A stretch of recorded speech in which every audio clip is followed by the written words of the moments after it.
Assalamualaikum warahmatullahi wabarakatuh. Hari ini saya akan membentangkan tentang tugasan 2 subjek PSVK 3273 Kreativiti dan Seni Kanak-kanak mengenai teori perkembangan kreativiti. Sebelum itu, saya akan memperkenalkan diri saya terlebih dahulu.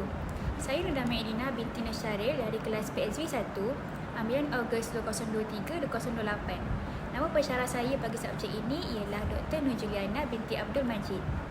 Sebelum itu, saya akan jelaskan dahulu isi kandungan yang akan saya jelaskan sebentar lagi.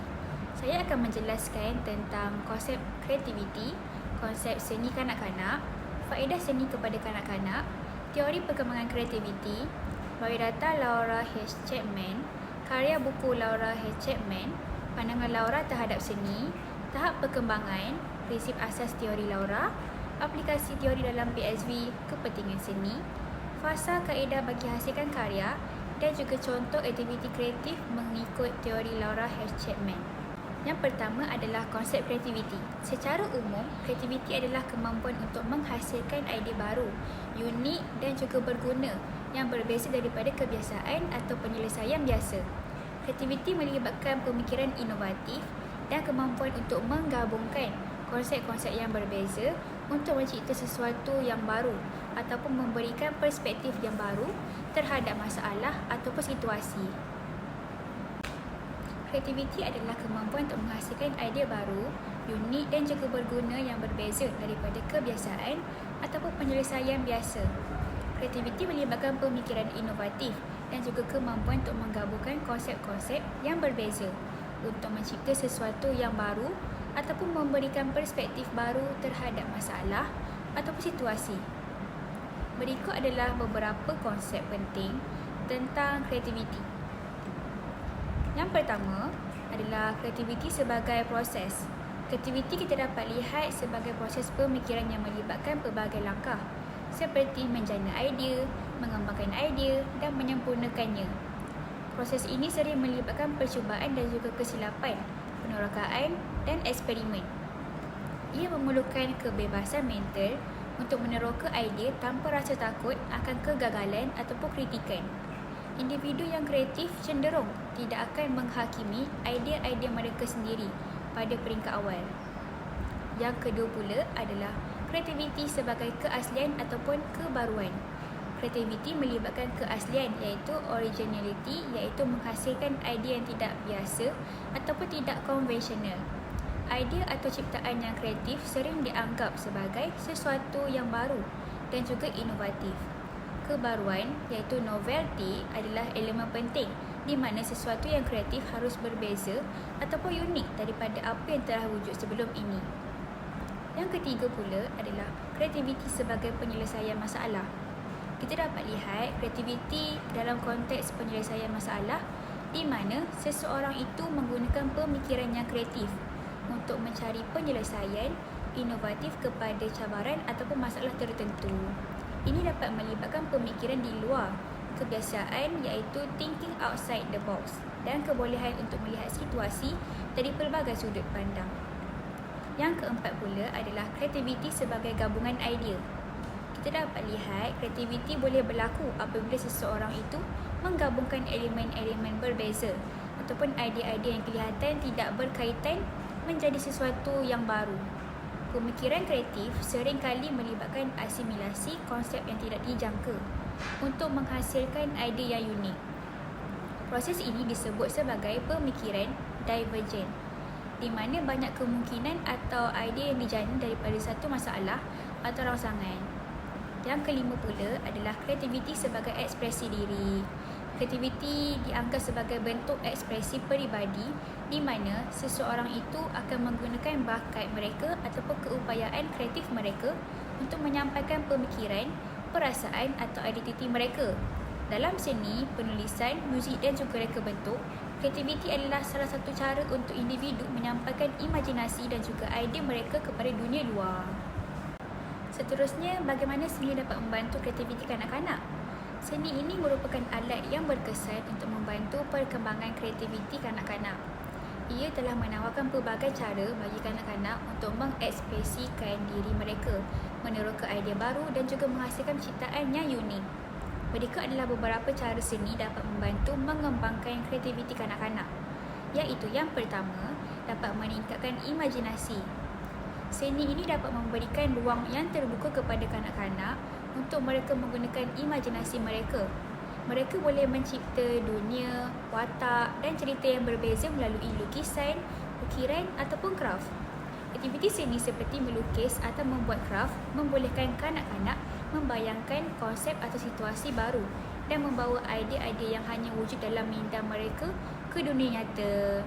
Yang kedua pula adalah memberi kebebasan, mengekspresikan diri. Seni ini dapat memberikan kanak-kanak kebebasan untuk mereka mengekspresikan perasaan, pemikiran dan juga pengalaman peribadi mereka. Tidak ada jawapan yang betul ataupun yang salah dalam seni ini, yang membolehkan mereka untuk bereksperimen tanpa rasa takut akan kritikan.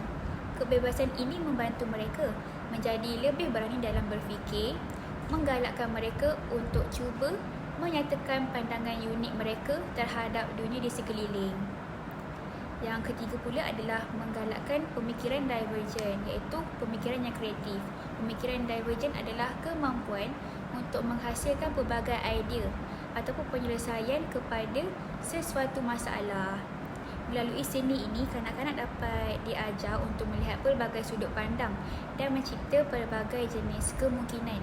Sebagai contoh, ketika melukis ataupun mencipta sesuatu, mereka ini mungkin meneroka pelbagai cara untuk menggunakan warna, bentuk atau bahan yang berbeza, merangsang pemikiran kreatif dan juga fleksibel. Yang keempat pula, menggalakkan eksperimentasi. Seni membolehkan kanak-kanak bereksperimen dengan pelbagai bahan seni seperti cat, tanah liat, pensel warna dan juga kertas. Proses ini melibatkan percubaan dan juga kesilapan, yang mana ia mendorong kanak-kanak untuk menjelajah tanpa batas dan juga mencari teknik atau gaya yang paling sesuai dengan mereka. Eksperimentasi dengan pelbagai teknik seni juga dapat membantu kanak-kanak untuk memahami bagaimana bahan berfungsi dan seterusnya mengembangkan keupayaan mereka untuk berinovasi. Yang kelima pula adalah memupuk kemahiran penyelesaian masalah. Seni ini dapat membantu kanak-kanak untuk berfikir secara kreatif untuk menyelesaikan masalah. Contohnya, jika mereka menghadapi cabaran dalam mencapai hasil seni yang mereka inginkan, mereka ini perlulah mencari cara baru untuk menyelesaikannya, seperti mencuba warna atau teknik yang lain. Aktiviti seni ini mengajar kanak-kanak untuk menjadi lebih fleksibel dalam pemikiran mereka dan juga mencuba pendekatan yang berbeza apabila menghadapi kesulitan. Yang keenam pula, merangsang pemikiran simbolik. Dalam seni, kanak-kanak sering belajar untuk menggunakan simbol dan metafora untuk menyampaikan maksud yang lebih dalam. Contohnya, mereka mungkin menggunakan warna-warna tertentu untuk menggambarkan perasaan ataupun keadaan. Penggunaan simbol ini meningkatkan kreativiti intelektual, membantu kanak-kanak untuk memahami dan juga dapat menggambarkan konsep yang lebih abstrak. Yang ketujuh pula, meningkatkan keyakinan diri dan juga rasa pencapaian. Ini dapat dilihat apabila kanak-kanak menghasilkan sesuatu melalui seni. Mereka ini merasa bangga dengan hasil kerja mereka. Penghargaan terhadap usaha mereka ini membina keyakinan diri dan juga dapat menggalakkan mereka untuk terus mencuba perkara baru. Keyakinan diri yang diperoleh melalui seni ini dapat membantu kanak-kanak lebih berani untuk berfikir di luar kotak dan juga dapat meneroka idea-idea lebih inovatif. Yang ke-8, mewujudkan ruang untuk pemikiran bebas. Ini tidak seperti aktiviti yang mempunyai arahan dan juga peraturan yang ketat. Seni ini memberikan ruang pemikiran bebas. Ini membantu kanak-kanak merasa selesa untuk mencipta tanpa had ataupun batasan. Proses penciptaan bebas ini membolehkan kanak-kanak untuk menghasilkan idea yang unik dan juga membina kebolehan mereka untuk melihat dunia dari pelbagai perspektif dan sudut. Yang ke-9 pula adalah menyokong penlibatan dalam projek kolaboratif. Aktiviti ini sering melibatkan kerjasama dengan rakan sebaya, terutamanya dalam projek seni berkumpulan. Ini juga dapat membantu kanak-kanak untuk berkongsi idea dan bekerja bersama-sama untuk mencapai matlamat bersama yang menggalakkan kreativiti kolektif. Teori perkembangan kreativiti terbahagi kepada 4, iaitu teori perkembangan kreativiti Fisher, pendekatan kreativiti Laura H. Chapman, multiple talent creative model Kelvin V. Taylor, dan artistic development Victor Lowenfeld. Dan pada hari ini, fokus saya adalah pada teori pendekatan kreativiti Laura H. Chapman. Seterusnya, saya akan terangkan sedikit sebanyak tentang biodata Laura H. Chapman. Nama yang diberi ialah Laura Hill Chapman. Tarikh dan tempat lahir beliau adalah pada 24 April 1935 di Miami, Florida. Kerjaya beliau ialah sebagai penulis dan juga perunding dalam pendidikan seni untuk mencipta kurikulum pendidikan seni, standard pelajaran dan juga contoh pelajaran, iaitu untuk edisi guru dan juga pelajar. Selepas ini, saya akan tunjukkan sedikit karya buku yang dihasilkan oleh Laura H. Chapman. Approach to Art, A Multicultural Perspective adalah salah satu buku karya Laura H. Chapman yang menjadi rujukan utama dalam bidang pendidikan seni. Buku ini menekankan kepentingan pendekatan pelbagai budaya dalam pengajaran seni visual dan juga memperkenalkan pelajar kepada seni dari pelbagai budaya dan juga tradisi.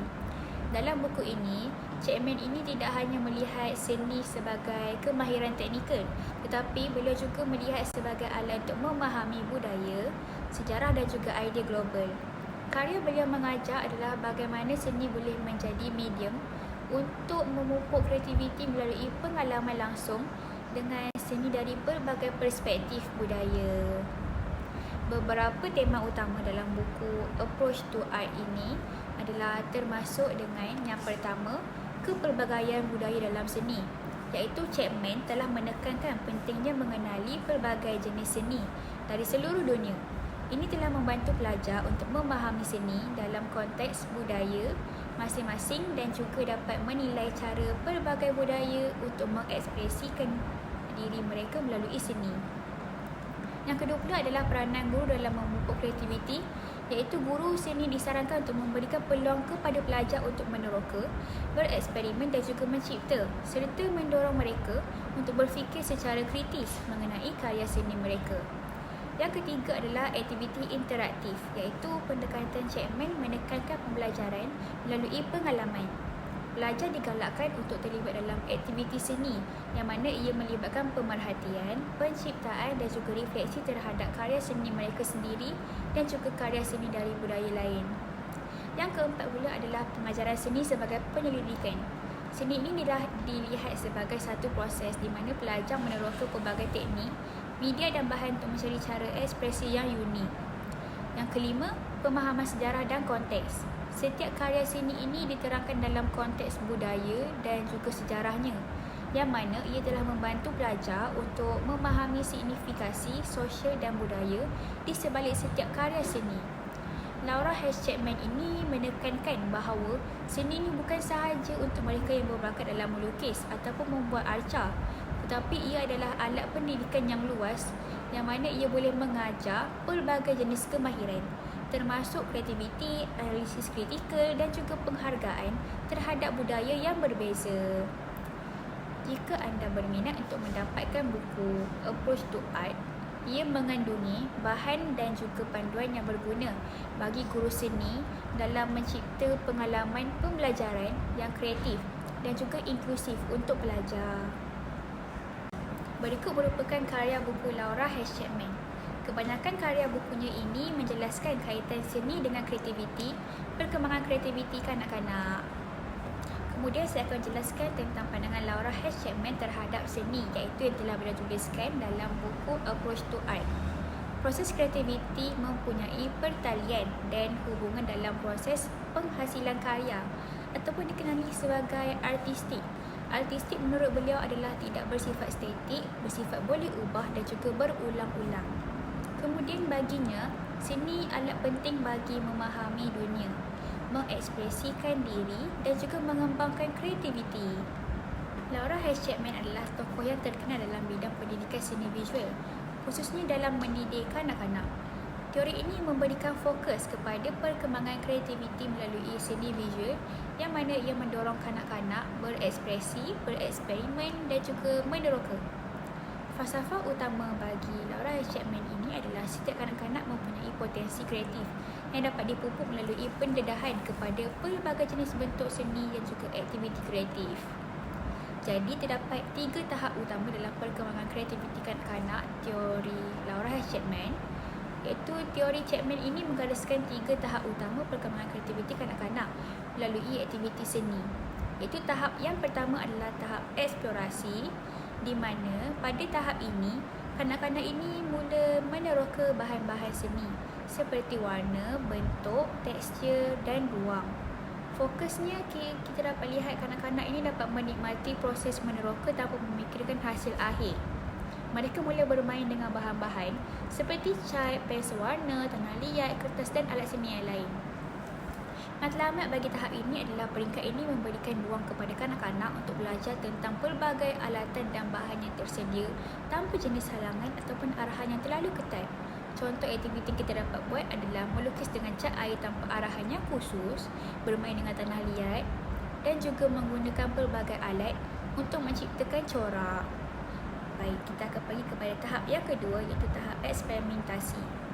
Eksperimentasi ni kanak-kanak boleh mula bereksperimen dengan teknik-teknik yang lebih kompleks dan juga boleh mula membuat pilihan yang lebih sedar mengenai medium yang digunakan. Fokusnya adalah untuk kanak-kanak akan menggabungkan pelbagai jenis bahan dan juga teknik untuk meneroka lebih jauh, mencuba kaedah baru dalam seni dan berfikir tentang bagaimana sesuatu hasil seni ini boleh berbeza. Matlamat utama bagi teori yang tahap ini adalah kanak-kanak ini mula belajar tentang struktur, keseimbangan komposisi dan kesan pelbagai media seni. Contoh aktiviti kita dapat lakukan adalah mencampurkan warna untuk melihat hasil, mencuba lukisan dengan teknik collage atau membina patung dengan bahan kita semula. Tahap yang ketiga adalah tahap ekspresi peribadi, di mana kanak-kanak ini pada tahap ini kanak-kanak boleh menggunakan seni sebagai alat untuk mereka menyampaikan perasaan, idea dan mesej peribadi mereka. Fokusnya pada tahap ini, kanak-kanak akan menggunakan seni sebagai alat untuk berkomunikasi, menyatakan emosi, pemikiran dan juga pandangan dunia melalui hasil seni yang mereka hasilkan. Matlamat utama dalam tahap ini adalah untuk membolehkan kanak-kanak menghasilkan karya seni yang menggambarkan identiti, pengalaman dan imajinasi. Contoh aktiviti yang kita boleh buat adalah melukis gambar keluarga, mencipta pemandangan impian mereka dan juga menghasilkan karya seni yang menggambarkan emosi tertentu seperti kegembiraan ataupun kesedihan. Seterusnya, saya akan terangkan tentang prinsip asas teori Chapman. Yang pertama adalah kreativiti adalah proses bukannya hasil. Chapman percaya bahawa proses untuk membuat seni adalah lebih penting daripada produk akhir. Kanak-kanak ini haruslah digalakkan untuk meneroka dan juga mencuba tanpa bimbang tentang hasil yang sempurna. Yang kedua pula adalah kepelbagaian pengalaman seni, di mana Chapman ini menekankan pentingnya pendedahan kepada pelbagai jenis bahan dan teknik seni supaya kanak-kanak ini dapat meneroka dengan pelbagai bentuk ekspresi kreatif. Yang ketiga pula adalah sokongan dan juga bimbingan. Peranan guru dengan ibu bapa ini adalah sangat penting untuk menjadi fasilitator proses kreatif kanak-kanak dengan memberikan sokongan tetapi tanpa mengawal ataupun mengarah dengan terlalu ketat. Ini membolehkan kanak-kanak untuk membina keyakinan dalam kreativiti mereka dan mereka dapat mengeksplorasi dengan lebih bebas. Seterusnya, terdapat 3 aplikasi teori dalam pendidikan seni. Yang pertama adalah pendidikan seni holistik. Chapman telah mencadangkan bahawa pendidikan seni ini tidak seharusnya terhad kepada satu bentuk seni sahaja. Kanak-kanak ini haruslah didedahkan kepada pelbagai jenis media seperti melukis, seni kraft, polish dan seni 3 dimensi.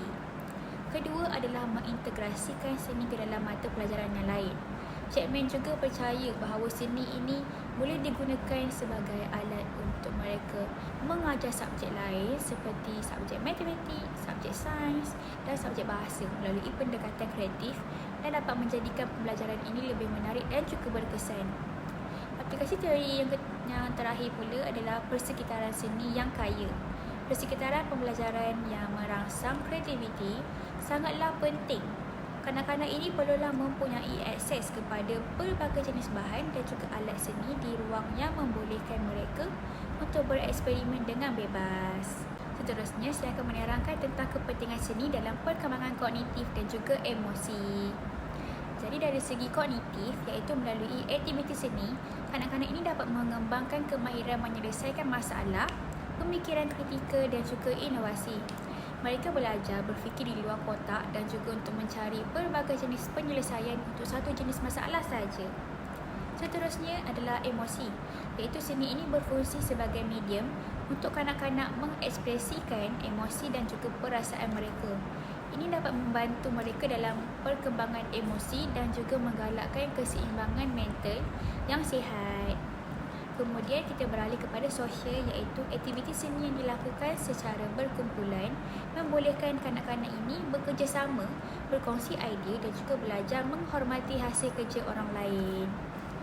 Kesimpulannya, kita dapat lihat teori Laura H. Chapman ini mengenai perkembangan kreativiti melalui seni visual, menekankan bahawa setiap kanak-kanak mempunyai potensi kreatif yang mana ia dapat berkembang melalui eksplorasi, eksperimentasi dan juga ekspresi peribadi. Guru dan juga ibu bapa ini berperanan penting dalam mencipta persekitaran yang merangsang kreativiti kanak-kanak dengan memberikan mereka peluang dan juga alat untuk yang mereka meneroka. Kreativiti adalah asas kepada perkembangan pemikiran kritikal, kemahiran menyelesaikan masalah dan ekspresi emosi menjadikannya komponen penting dalam pendidikan kanak-kanak. Teori ini bukan sahaja memberikan panduan dalam pengajaran seni, tetapi juga ia mencerminkan pendekatan yang lebih luas dalam pemupukan kreativiti dalam kehidupan kanak-kanak secara keseluruhan. Kemudian saya akan jelaskan tentang fasa kaedah menghasilkan karya. Terdapat 3 kaedah fasa untuk menghasilkan karya, iaitu kaedah yang pertama adalah kaedah penjanaan idea. Penjanaan sesuatu idea memerlukan pengkarya menetapkan objektif, haluan dan tujuan penghasilan karya. Guru mestilah membimbing pelajar dalam memantapkan hala tuju penghasilan karya. Guru juga hendaklah menerangkan kepada setiap pelajarnya tentang kaedah menjana idea. Kaedah kedua pula adalah pengolahan dan juga pemurnian, di mana dalam kaedah ini proses pengolahan dan pemurnian setiap idea hendaklah dilakukan bagi mendapatkan kajian visual yang lebih sistematik dan tersusun. Ianya demi memastikan imej atau visual yang hendak dihasilkan atau dipilih itu oleh pengkarya bertetapan dengan tema dan objektif penghasilan. Pelajar akan mengolah dan memurnikan hasil karya mereka sehingga memperolehi hasil yang terbaik. Kaedah ketiga pula adalah kemahiran menggunakan bahan. Bimbingan dari guru diperlukan untuk mereka membimbing pelajar tentang penggunaan bahan dan teknik penggunaan serta penghasilan. Guru dapat menjelaskan dengan lebih dalam mengadakan demonstrasi dan tunjuk ajar supaya pemilihan bahan oleh murid ini mempunyai makna dan juga nilai yang tersendiri. Teori perkembangan kreativiti Laura H. Chapman menekankan bahawa kreativiti dalam seni ini bukanlah hanya bergantung kepada bakat semula jadi, tetapi ia juga dapat dipupuk melalui pendidikan dan juga pengalaman langsung. Beliau telah menggariskan beberapa aktiviti yang boleh kita lakukan dan gunakan untuk memupuk kreativiti kanak-kanak di dalam pengajaran dan pendidikan seni. Aktiviti-aktiviti ini memberikan penekanan pada eksperimentasi, penerokaan pelbagai bahan serta pemahaman budaya dan juga sejarah. Yang pertama adalah aktiviti eksplorasi bahan dan teknik. Kanak-kanak diberikan peluang untuk mereka bereksperimen dengan pelbagai bahan seni seperti cat air, pastel, tanah liat atau bahan kita semula jadi. Melalui eksplorasi ini, mereka dapat belajar cara bahan-bahan ini berfungsi dan bagaimana ia boleh digunakan dengan cara-cara yang unik dan juga kreatif. Contoh aktivitinya adalah melukis menggunakan bahan semula jadi seperti daun ataupun ranting yang dapat memberikan peluang kepada kanak-kanak untuk mereka bereksperimen dengan tekstur dan juga warna alam semula jadi. Aktiviti yang kedua pula adalah aktiviti penerokaan budaya.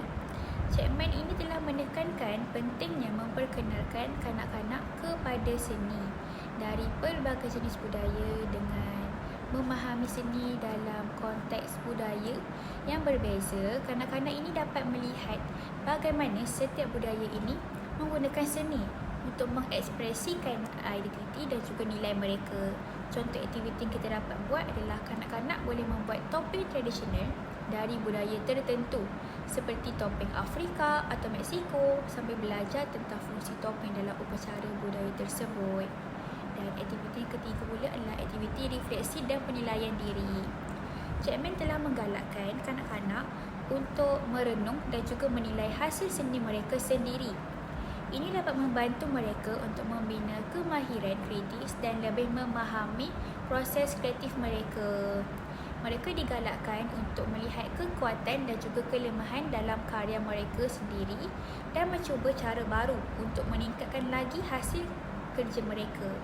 Contoh aktivitinya adalah selepas melukis, kanak-kanak ini boleh mengadakan sesi perbincangan tentang karya seni masing-masing, berkongsi idea dan juga memberikan refleksi terhadap apa yang mereka suka dan apa yang ingin mereka perbaiki. Yang keempat, aktiviti berasaskan imajinasi. Kreativiti kanak-kanak ini sering berkembang apabila mereka ini diberikan kebebasan untuk mengekspresikan imajinasi mereka. Chapman telah menekankan bahawa seni haruslah memberikan ruang untuk kanak-kanak untuk mereka mencipta dari imajinasi mereka sendiri tanpa terlalu banyak batasan.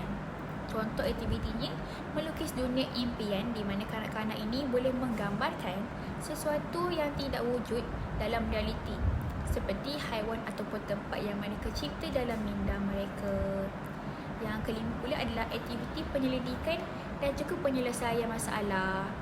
Dalam aktiviti seni ini boleh digunakan sebagai cara untuk kita menggalakkan pemikiran kritis dan juga penyelesaian masalah. Chapman menyarankan bahawa kanak-kanak ini diberikan masalah untuk diselesaikan melalui seni. Contohnya bagaimana untuk mereka mencipta struktur yang kukuh ataupun bagaimana menggunakan warna untuk menggambarkan perasaan tertentu. Contoh aktiviti yang kita boleh lakukan adalah membina arca dari bahan yang terhad, di mana kanak-kanak ni boleh mencari cara untuk mereka menyusun bahan tersebut dengan cara yang kreatif dan estetik. Aktiviti keenam pula adalah aktiviti berpasukan, di mana Chapman menekankan kepentingan aktiviti seni yang melibatkan kerjasama antara kanak-kanak. Melalui aktiviti ini, mereka belajar cara untuk mereka berkongsi idea, bekerja dalam kumpulan dan juga menghasilkan karya seni secara kolaboratif.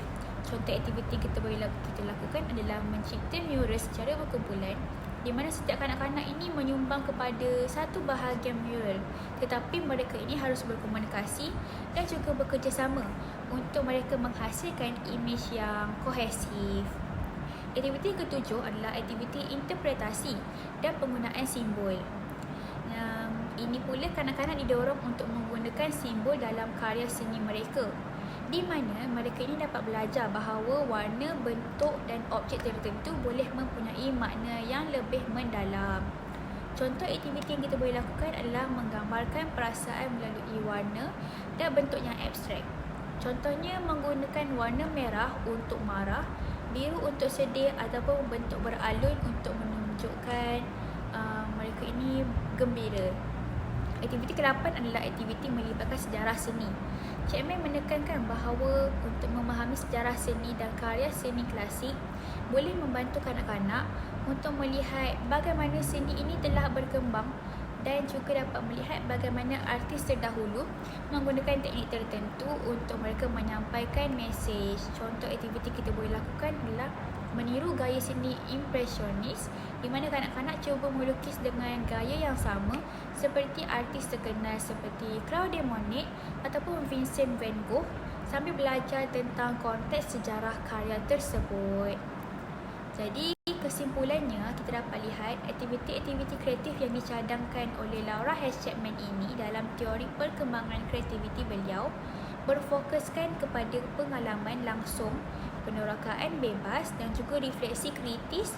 Aktiviti ini dapat membantu kanak-kanak untuk mengembangkan pemikiran kreatif keyakinan diri dan juga pemahaman budaya yang mana ia lebih mendalam melalui seni. Pendekatan Chapman memberikan ruang kepada kanak-kanak untuk bereksperimen dan mencipta sesuatu yang unik sambil memberikan panduan untuk menghargai seni sebagai satu bentuk ekspresi diri dan juga komunikasi yang berkuasa. Kesimpulan bagi teori Laura H. Chapman ini adalah teori Laura H. Chapman menekankan bahawa pendidikan seni adalah alat yang penting untuk memupuk kreativiti, pemikiran kritis dan juga penghargaan budaya dalam kalangan kanak-kanak. Jadi melalui pendekatannya yang menyeluruh, beliau telah mencadangkan bahawa pengajaran seni ini haruslah berasaskan kepada pengalaman langsung, eksperimentasi dan juga konteks budaya yang mana ia pelbagai. Chapman percaya bahawa seni ini bukan sekadar aktiviti teknikal, tetapi juga media untuk kita memahami diri kita sendiri, orang lain dan juga dunia di sekeliling kita. Jadi pendekatannya ini melibatkan pembelajaran seni sebagai proses yang bersifat penemuan, di mana pelajar didorong untuk meneroka pelbagai teknik dan bahan serta memahami seni dalam konteks sosial dan sejarah. Guru seni memainkan peranan yang penting dalam menggalakkan penerokaan bebas dan mencipta suasana pembelajaran yang menarik dan menyokong kreativiti kanak-kanak. Secara keseluruhannya kita dapat lihat, teori Chapman ini menyokong idea bahawa seni ini boleh membantu membina kemahiran penyelesaian masalah, keyakinan diri dan juga kesedaran budaya yang seterusnya memperkaya perkembangan intelektual dan emosi kanak-kanak. Teori ini kekal relevan dalam bidang pendidikan seni dan juga terus memberikan inspirasi kepada para pendidik untuk memanfaatkan seni ini sebagai alat yang berkuasa dalam pembangunan holistik pelajar. Jadi sekian itu sahaja daripada saya. Sekian, terima kasih.